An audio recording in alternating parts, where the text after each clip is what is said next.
So I have a question for you. When was the last time that you complained about your circumstances? Maybe things have been easy breezy and, it was only a week ago where something kind of got under your skin. Maybe it was 2 or 3 days ago with a friend or a significant other that you told in confidence.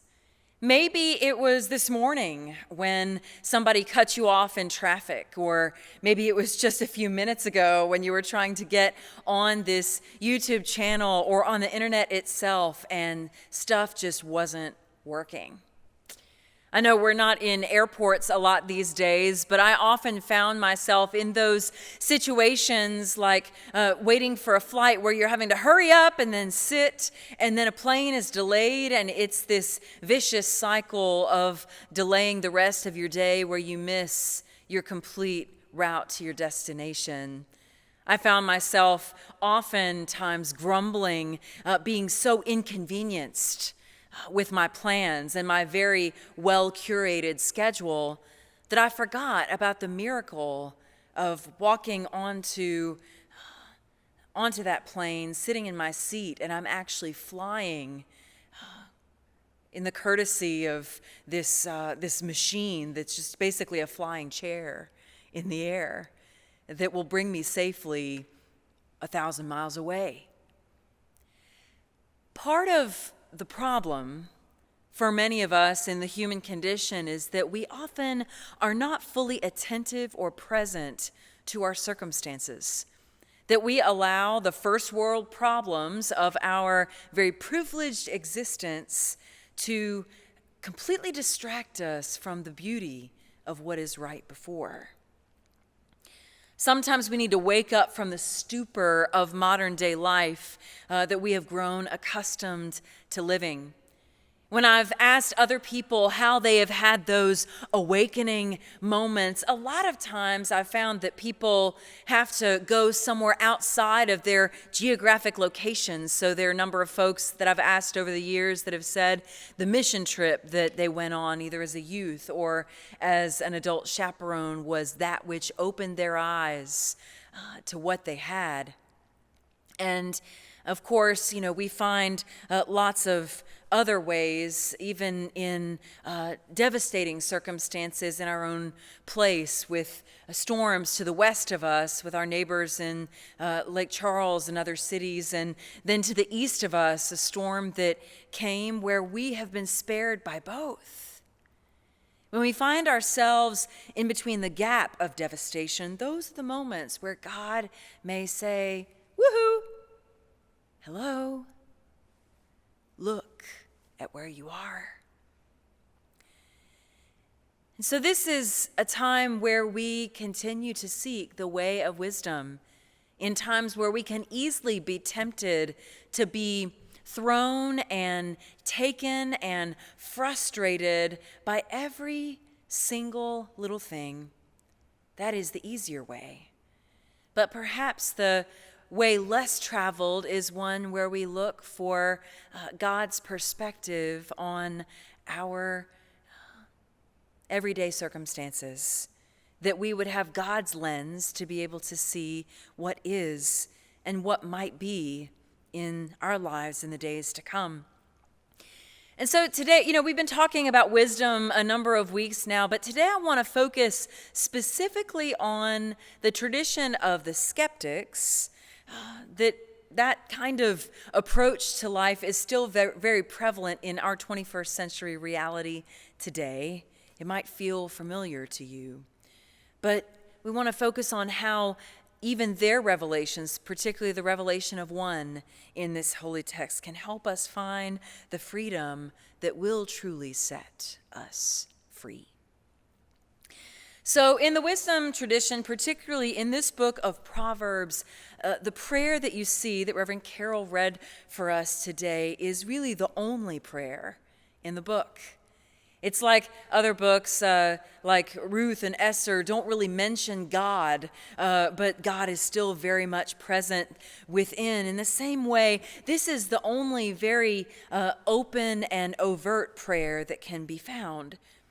It is a request for God to help that you and I may not forget to be present in our lives, to remember that everything that we have is truly a gift. And that when we forget that gifting, when we forget that gratitude, something else happens in life, that we are never truly satisfied. And that perpetual lack of satisfaction is not a wisdom way. So in the text, there are a lot of things that are pointed to from the animals and how even they, in the latter part of the verses, have ways that we can learn from. But in the text, it is pointed to that four things are never really satisfied. They never say, that is enough, thank you. And these things are hell, a barren womb, a parched land that is thirsty, and a forest fire. Particularly on the fourth one, we can certainly see in the news how that lack of being consumed can do so much damage, whether we are in the place that is being burned or not. If we are even in the vicinity of that which finds itself not satisfied, whether it be a person or a system or a nation, we find ourselves breathing in smoke inhalation. We find ourselves breathing into ourselves that which is not healthy. If we're not giving it out, we're receiving it. Just the proximity of it is sickly. We get consumed and defeated by all sorts of things in life. And of course, there are real life parables that many of us could probably point to with this. Maybe this one small one that I'll tell about my kids might feel familiar to your life as it does mine. I remember my two older kids, I brought them to the Mall of Louisiana. We weren't living in Baton Rouge at the time, but were visiting, and the kids wanted to go to that merry-go-round that they had always enjoyed when they were very, very little. And so, of course, we went up there and we ate at the food court, and we decided to go to one restaurant where they had, not a Happy Meal, but they had those meals that had the little toys on the bottom. And I think if I remember, it was a Finding Nemo theme. And so you had all these different little gadgets, one that was a turtle, one that was a different kind of fish, and then one that was a shark. And, of course, my middle son, Jack, he wanted that shark so bad because that was the really manly and cool thing to have. And so I asked for these toys, saying that this one needed this and this one needed that, and they said okay. And I got the bags. We went to the table. We opened them up, and the shark was nowhere to be found.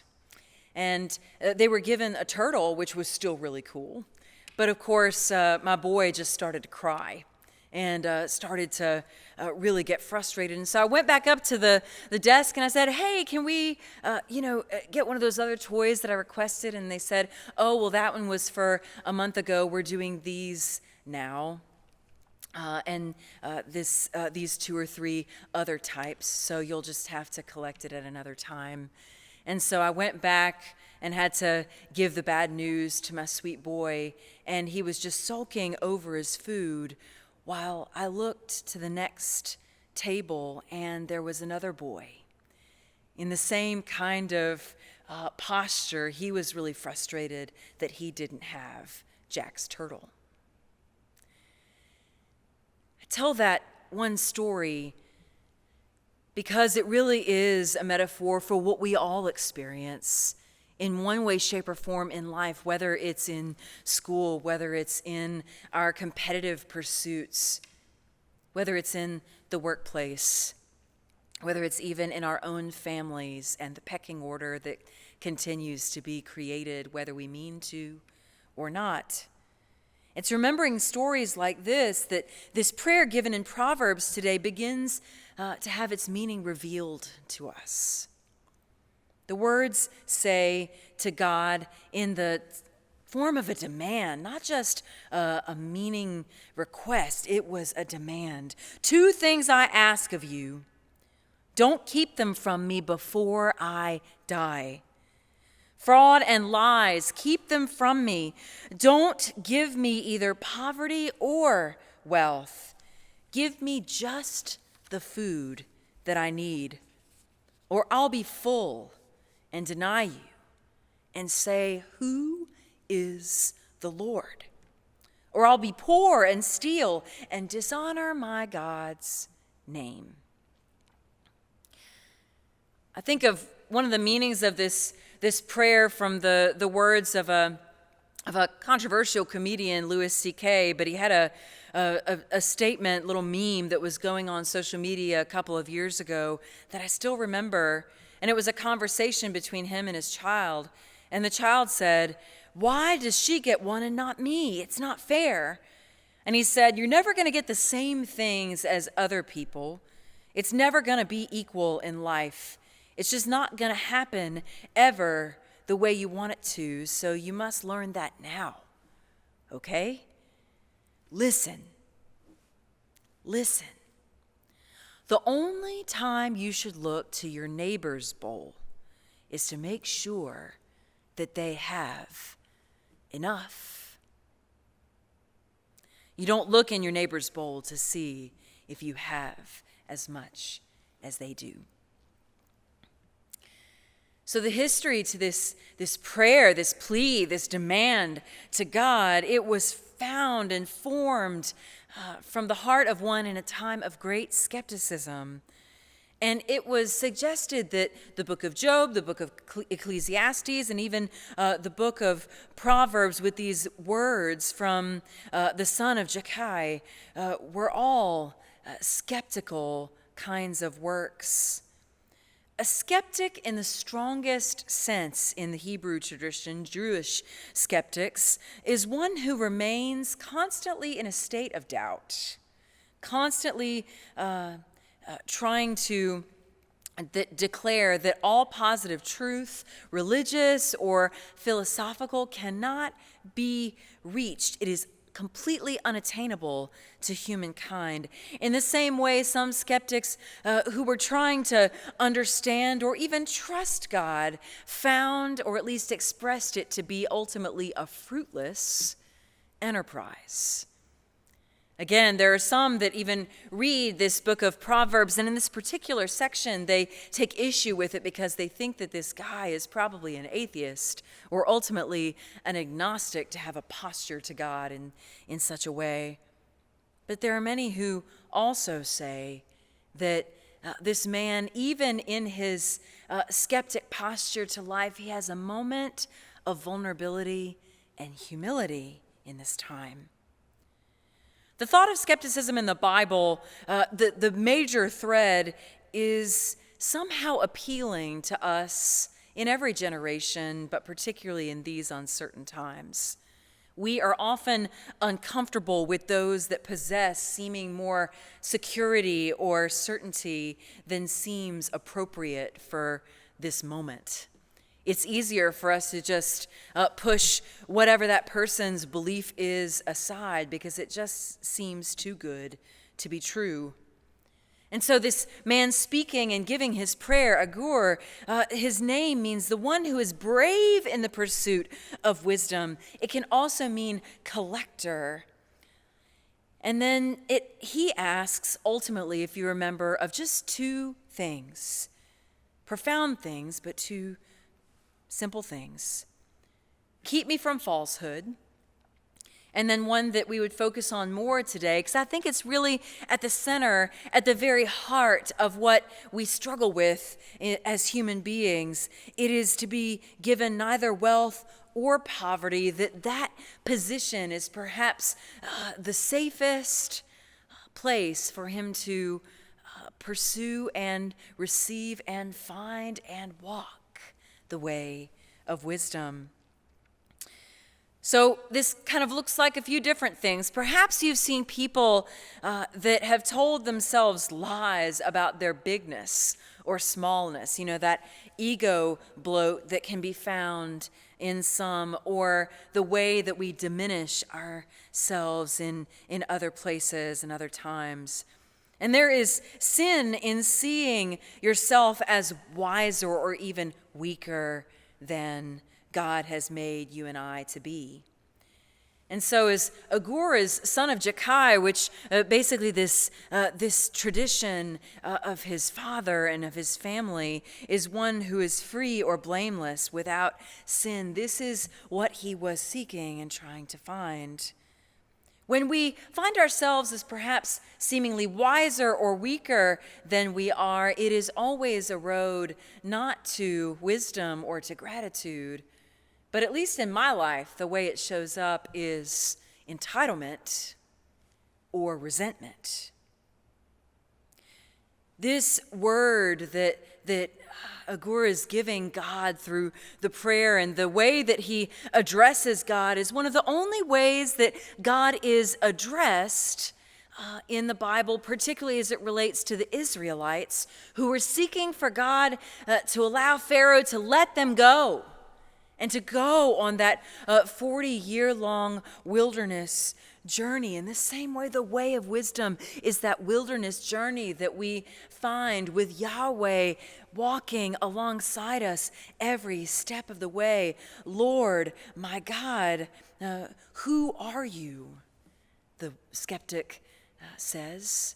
It is always the question that is kind of the ants in the pants of faith. And so Rob Bell says that it is the God of the oppressed. Anyone that has the boot of an oppressor on their neck, they are the ones that are calling out this name of God in just this way. This God for anyone who feels bound by their circumstances. To say this name was to remember all the times that he was in trouble and ultimately was liberated. And I think you and I, if we could find in ourselves the strength to be able to call on that name, to ask for help in times where we have perhaps been puffed up or shriveled down to a shadow of our former selves, these are the moments, not when we are highly wealthy or deeply poor, but in that place of humility right in the center where God has us exactly where we need to be. When we realize that everything we have is a gift, we might even realize that we are too the gift that the world has been waiting for. There is a story about a water bearer in India that had 2 large pots. And ultimately, he was carrying these pots on a stick, and they were hanging from either side, but one pot had a huge crack in it. And so this water bearer went on the long journey and would fill up each pot, and along the way, one pot would continue to remain full while the other pot continued to leak water on the ground. And when the water bearer got to his destination, walking from the stream to the master's house, that cracked pot only arrived half full. Every day for a full 2 years, the water bearer delivered only 1.5 pots of water. The perfect pot was proud of its accomplishments, of course, because it had fulfilled magnificently the purpose for which it had been made. But the poor cracked pot was ashamed of its imperfection and its lack of delivering that which was promised, miserable that it was able to only accomplish half of what it had been made to do. And it said one day, I'm ashamed of myself, the parable, the metaphor says. I want to apologize to you, the pot said to the water bearer. Why? Asked the bearer. What are you ashamed of? I have been able for these past 2 years to deliver only half my load because this crack in my side causes water to leak out, the pot said. You don't get the full value of your efforts simply because of me. And then the water bearer felt sorry for the old cracked pot, and in his compassion, he said, as we return to the master's house, I want you to notice the beautiful flowers on the path. Indeed, when they went up the hill, the cracked pot took notice of the beautiful flowers on the side of the path, bright in the sun's glow, and the sight cheered it up just a little bit. But at the end of the trail, it still felt bad because it had leaked half its load again. "Did you notice," the bearer said at the end of the trip, "that there were flowers only on your side of the path, not on the other pot's side? That is because I have always known about your flaw, and I have taken advantage of it. I planted flower seeds on your side of the path, and every single day as we've walked back from the stream, you have watered them. For 2 whole years, I have been able to pick these beautiful flowers to decorate my master's table. Without you being just the way that you are, he would not have had this beauty to grace his house." The way of wisdom is having the attention to see the gift of what is, right where we are, rather than being taken by a lack of satisfaction or comparing ourselves to the places beside us of wealth and poverty.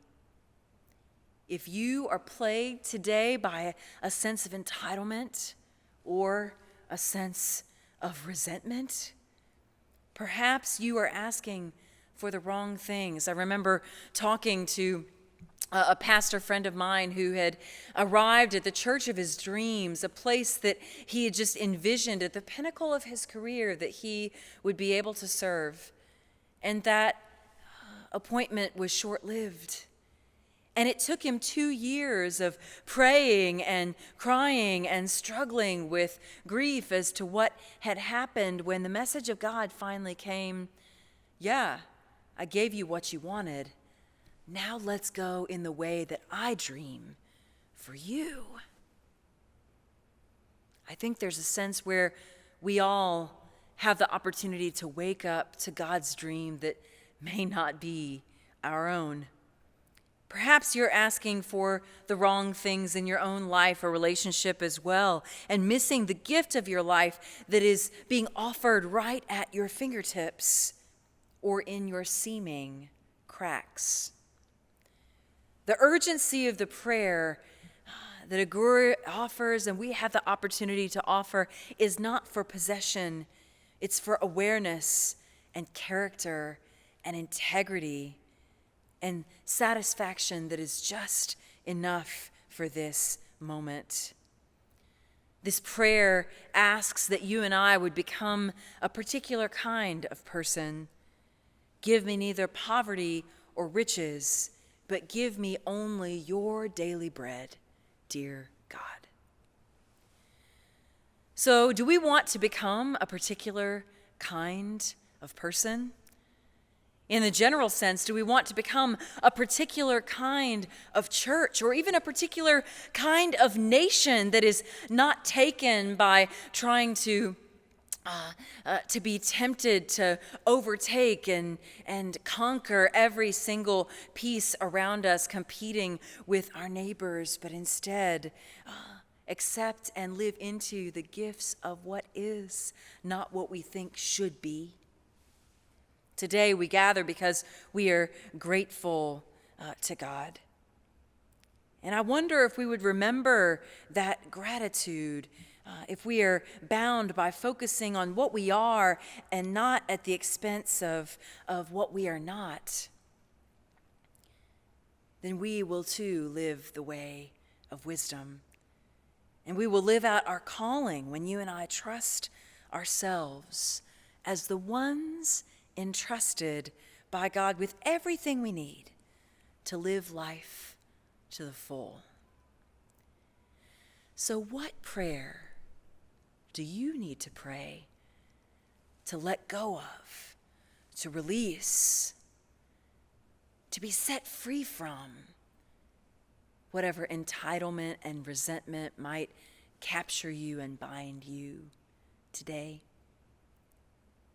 I pray that you will have the courage to begin to speak it, to say, Lord, Lord, who is our God?